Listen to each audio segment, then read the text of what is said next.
Hello students, आज हम +2 class chemistry में 7th unit P block elements में ग्रुप नंबर 16 ऑक्सीजन फैमिली के बारे में स्टडी करेंगे।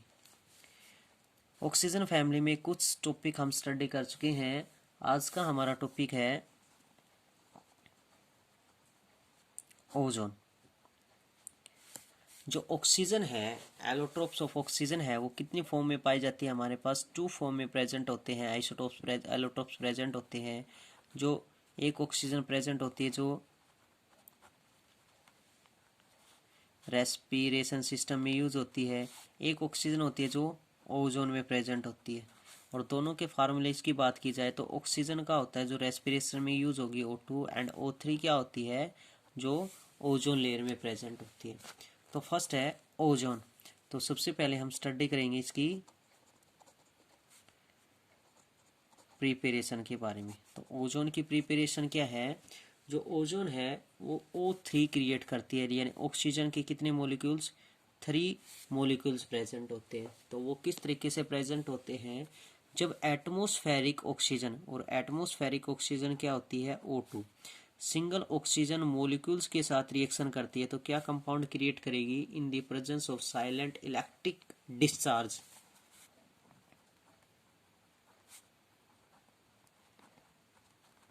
इलेक्ट्रिक डिस्चार्ज की प्रेजेंस में क्या क्रिएट करती है? O3 गैस रिलीज करती है। रिएक्शंस बैलेंस करें तो मॉलिक्यूल्स हमारे पास कितने प्रेजेंट हो जाएंगे? 1 मॉलिक्यूल्स में ऑक्सीजन प्रेजेंट हो जाएंगे। अब बात आएगी प्रिपरेशन के बाद इसके स्ट्रक्चर। तो स्ट्रक्चर क्या प्रेजेंट होगा? ओजोन का 3 मॉलिक्यूल्स प्रेजेंट है, और 3 मॉलिक्यूल्स में हमारे पास क्या शेप बनती है? एक ट्रायंगल शेप डिनोट्स होती है। तो ट्रायंगल शेप डिनोट्स होगी तो फार्मूला क्या हो जाएगा? स्ट्रक्चर क्या हो जाएगा ट्रायंगल के अनुसार? फर्स्ट ऑक्सीजन प्रेजेंट है, सेकंड ऑक्सीजन प्रेजेंट है, एंड थर्ड ऑक्सीजन प्रेजेंट है। क्या प्रेजेंट है? सिंगल बॉन्ड्स के अनुसार प्रेजेंट है। और एंगल्स कितना हो जाएगा? 117 डिग्री। कितना एंगल हो जाएगा? 117 डिग्री। अगर इसके रेडियस की बात की जाए तो कितनी हो जाएगी? 128 पिकोमीटर। नेक्स्ट है ओजोन लेयर्स में ही रेजोनेटिंग स्ट्रक्चर।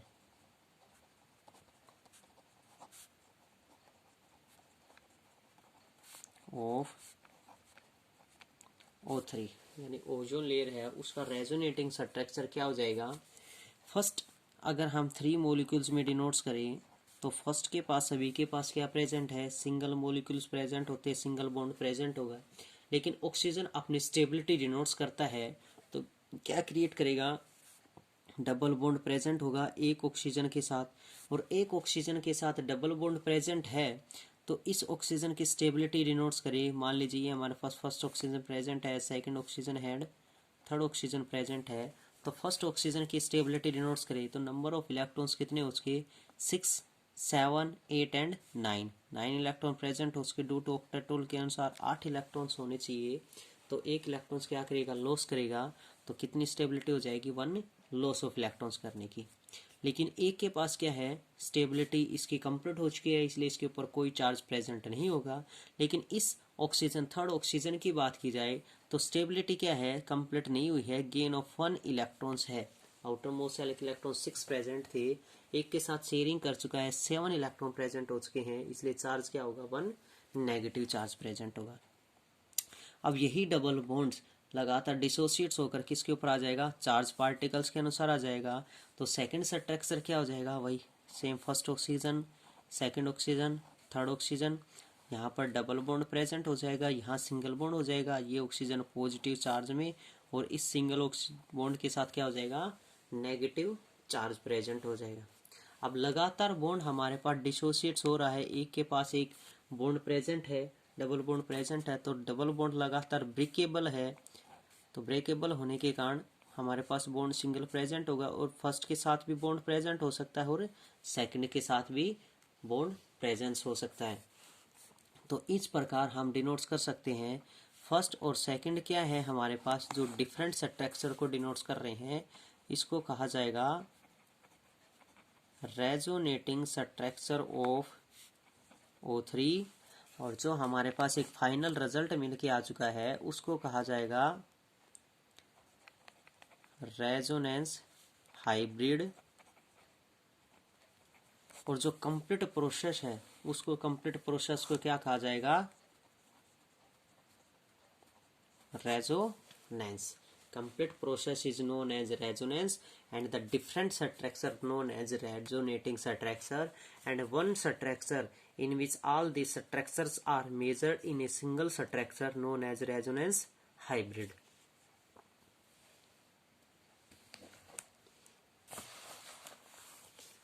नेक्स्ट टॉपिक है टेस्ट ऑफ ओजोन लेयर। हम ओजोन का टेस्ट किस प्रकार डिनोट्स कर सकते हैं? तो ओजोन का टेस्ट किस प्रकार डिनोट्स होगा? It turns alcoholic solution in benzidine brown, या बेंजोनाइन एल्कोहलिक ट्रांस को किस में कन्वर्ट कर देती है? बेंजोनाइन सॉल्यूशन में एल्कोहलिक ट्रांस हो जाती है। In the presence of ozone mercury loses meniscus and starts sticking to glass, यानी किस में कन्वर्ट होनी स्टार्ट हो जाती है? ग्लास में कन्वर्ट होनी स्टार्ट हो जाती है। It turns most starch iodine paper blue, और ये किसको? मोस्ट स्टार्च आयोडीन पेपर को किस में कन्वर्ट कर देती है? ब्लू कलर में। It does not reduce acidified solution of potassium permanganate and potassium dichromate, या पोटासियम परमैंगनेट और पोटासियम डाइक्रोमेट को एसिडिफाइड करने में रिड्यूस करती है। नेक्स्ट है सल्फर एलोट्रोप्स फॉर्म, यानी जो सल्फर प्रेजेंट है उसके एलोट्रोप्स कौन कौन से प्रेजेंट है एलोट्रोपिक फॉर्म में? It consist in the several allotropic forms which may be classified in 3 categories आज बिलो। जो सल्फर है वो 3 एलोट्रोप्स में डिनोट्स होती है, और 3 एलोट्रोप्स में कौन कौन सी क्लासिफाइड डिनोट्स हैं? फर्स्ट है homocyclic species containing 6 to 20 atoms, इसमें कितने? 6 से 20 एटम्स तक प्रेजेंट होते हैं।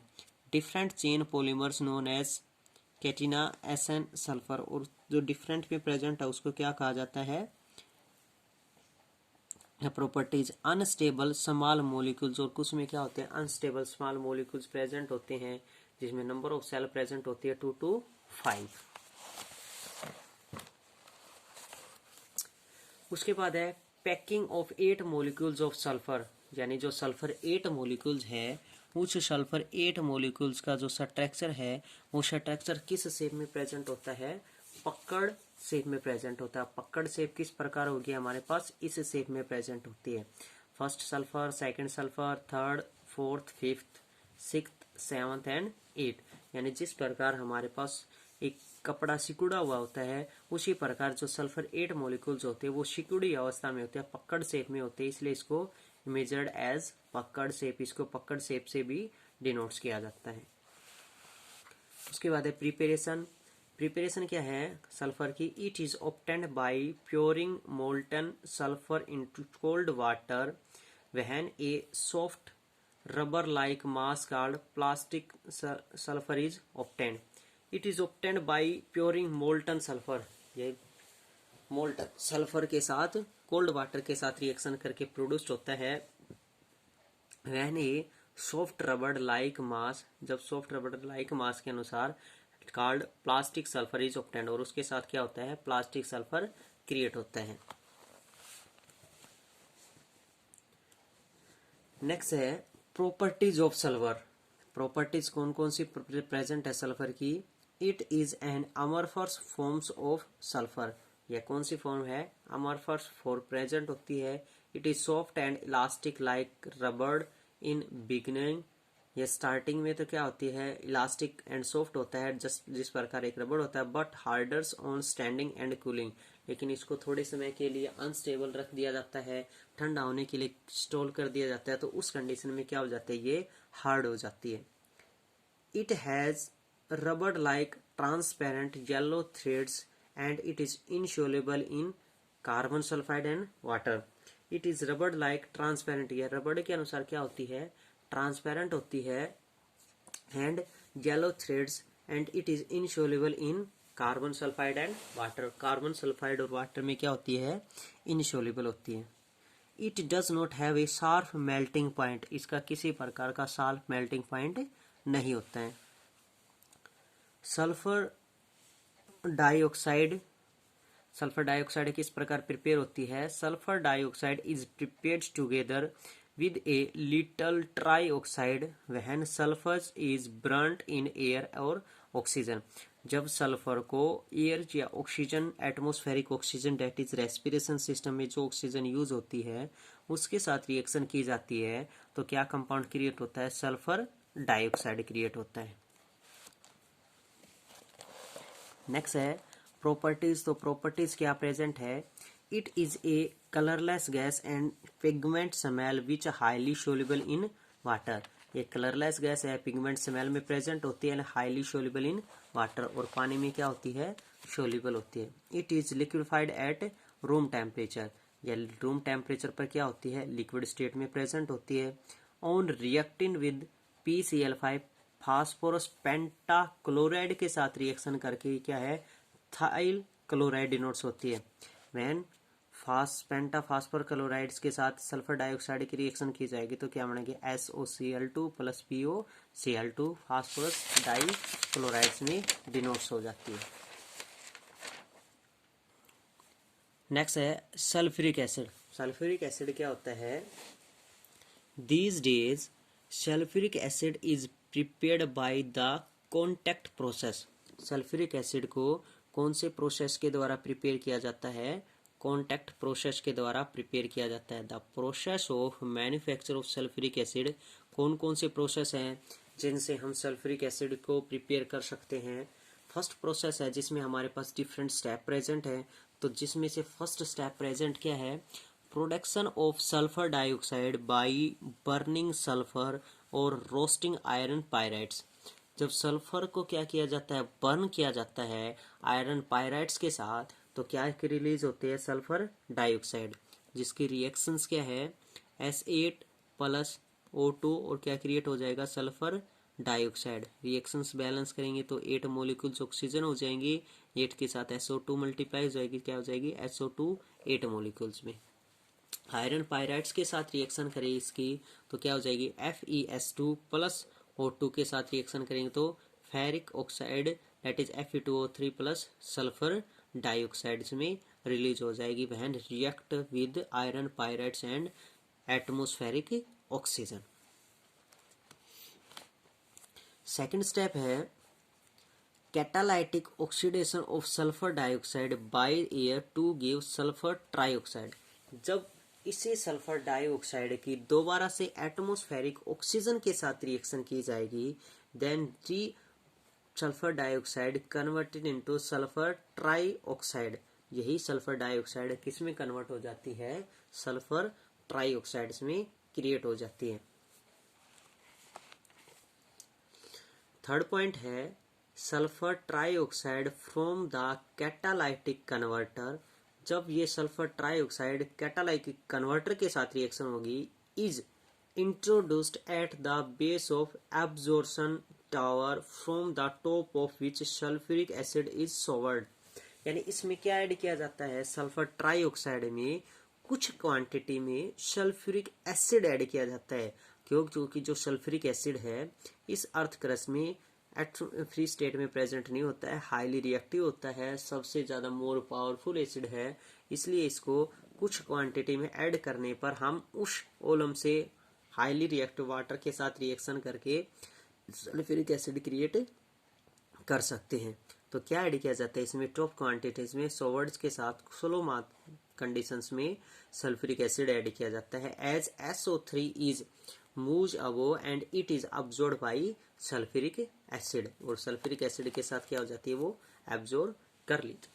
जिसकी केमिकल रिएक्शन क्या है? When SO3 sulphur trioxide react with sulfuric acid it forms as Olam H2S2O7। ओलम्स का फार्मूला है H2S2O7। Olam is then diluted with water to get sulfuric acid desired concentration। जब इस ओलम्स की वाटर के साथ रिएक्शन की जाएगी, कंसंट्रेट किया जाएगा, H2S2O7 की किसके साथ रिएक्शन की जाएगी? वाटर के साथ रिएक्शन की जाएगी तो क्या क्रिएट हो जाएगा हमारे पास? Pure sulphuric acid H2SO4। तो ये डिफरेंट स्टेप्स थे जिससे 3 स्टेप्स में हमारे पास क्या है, सल्फ्यूरिक एसिड क्रिएट होता है। फर्स्ट स्टेप में हम एटमॉस्फेरिक ऑक्सीजन की सल्फर के साथ रिएक्शन करेंगे, सल्फर डाइऑक्साइड क्रिएट होगा, या आयरन पायराइड्स की एटमॉस्फेरिक ऑक्सीजन के साथ रिएक्शन करेंगे तो फेरिक ऑक्साइड क्रिएट होगा और सल्फर डाइऑक्साइड क्रिएट हो जाएगी। इस सल्फर डाइऑक्साइड की दोबारा से एटमॉस्फेरिक ऑक्सीजन के साथ रिएक्शन की जाएगी तो सल्फर ट्राइऑक्साइड रिलीज होगी। इस सल्फर ट्राइऑक्साइड की दोबारा से कुछ क्वांटिटी में अगर हम इसमें सल्फ्यूरिक एसिड क्रिएट करते हैं, ऐड करते हैं, तो क्या क्रिएट होगा, ओलम क्रिएट होगा, जिसका फार्मूला है H2S2O7। जब इस ओलम को कुछ कंडीशंस में डाइल्यूटेड वाटर के साथ रिएक्शन की जाएगी तो यही ओलम वाटर के साथ रिएक्शन करके प्योरली सल्फ्यूरिक एसिड क्रिएट करता है, H2SO4। नेक्स्ट वन है जो हमने अभी स्टडी की सल्फ्यूरिक एसिड। इस सल्फ्यूरिक एसिड का यूज हम कहाँ कहाँ कर सकते हैं, कहाँ कहाँ पर इस सल्फ्यूरिक एसिड का यूज होता है। तो फर्स्ट है, it is called the king of chemicals. जितने भी हमारे पास केमिकल प्रेजेंट है उन सभी केमिकल्स में सबसे मोर पावरफुल एसिड प्रेजेंट है और सबसे मोर पावरफुल एसिड होने के कारण इसको किंग ऑफ केमिकल्स भी कहा जाता है। सेकेंड है, it is use in the chemical industries and fertiliser industries. किसमें यूज किया जाता है, केमिकल्स किंग होने के कारण केमिकल इंडस्ट्रीज में भी यूज किया जाता है एंड फर्टिलाइजर्स, जितने भी फर्टिलाइजर्स है, यूरिया है, डीएपी वगैरह है, उन इंडस्ट्रीज में भी, इस फॉर्मेशन में भी किसका यूज किया जाता है, सल्फ्यूरिक एसिड का, due to their high reactivity. In drugs, dyes, pigments and detergent, drugs, dyes, pigment and detergent के यूज फॉर्मेशन में भी किसका यूज किया जाता है, सल्फ्यूरिक एसिड का यूज किया जाता है। नेक्स्ट है, इन पेट्रोलियम रिफाइनिंग। जितनी भी पेट्रोलियम रिफाइनिंग मशीन्स वगैरह होती है, कंपनीज होती हैं, उन सभी में भी किसका यूज किया जाता है, सल्फ्यूरिक एसिड का यूज किया जाता है। नेक्स्ट पॉइंट है, cleaning, that is pickling the surface of metal. जो भी सरफेस ऑफ मेटल्स होते हैं, किसी भी पार्टिकल्स के सरफेस को क्लीन करने के लिए, साफ करने के लिए भी किसका इस्तेमाल किया जाता है, सल्फ्यूरिक एसिड का इस्तेमाल किया जाता है। क्यों, क्योंकि जो सल्फ्यूरिक एसिड है हाईली केमिकल्स है, हाईली रिएक्टिव केमिकल्स है, और हाईली रिएक्टिव केमिकल्स होने के कारण ये उसकी सरफेस पर जितने भी अनवांटेड मेटल्स प्रेजेंट होते हैं उन अनवांटेड मेटल्स को क्या कर देता है, रिमूव कर देता है, और सरफेस क्या हो जाती है, क्लीन हो जाती है। इसलिए इसका use cleansing the surface of metals, metals जो भी प्रेजेंट होते हैं उनको क्लीन, साफ करने में इसका यूज किया जाता है।